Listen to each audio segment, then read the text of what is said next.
दोस्तों, ये हमारा सेकंड ब्लॉग है और आज शिवरात्रि है, इसीलिए हम लोग जा रहे हैं गौ सेवा करने। मुंबई जैसे शहर में गौशाला ढूंढना बहुत ही बड़ा काम था, लेकिन फिर भी हमने किसी तरह गौशाला ढूंढ ही ली। और इस नेक काम में हमारे साथ हमारी माँ भी थी। खैर, किसी तरह हम लोग गौशाला पहुंचे और गौशाला में गाय को देख करके हमें बहुत अच्छा लगा।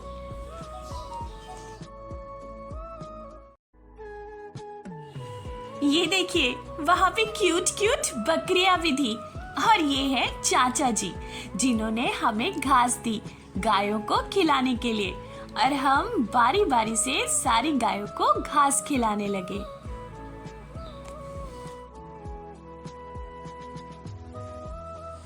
यहाँ पे पता है, अलग अलग तरह की गायें थी, कुछ छोटी, कुछ बड़ी, कुछ काली, कुछ गोरी।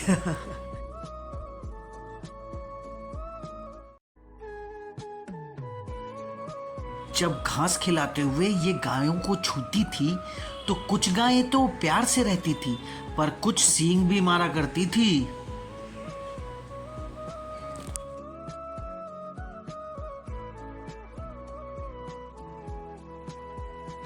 और आपको पता है इंटरेस्टिंग बात, सारी गायों के बीच में एक नंदी मेरा मतलब बैल भी थे। देखिए देखिए, ये oh my God, so big no. उन्हें भी हमने घास दी, और जब घास दी तो उन्होंने भी बहुत अच्छे से खाया। मैंने, माँ ने, इन्होंने, सब ने मिलकर के गायों को बहुत सारी घास खिलाई। पर एक बात कहूँ, वो चाचा जो इन गायों का ध्यान रख रहे थे बहुत ही कमजोर थे, बूढ़े भी थे, पर सब कुछ होने के बाद भी वो गायों का ध्यान रख रहे थे। कितनी बड़ी बात है ना, इस मुंबई जैसे शहर में जहाँ इन गायों को शहर से बहुत दूर रखा गया था, क्योंकि यहाँ तो इतनी बिल्डिंग्स हैं तो गायों के रहने की जगह ही नहीं है।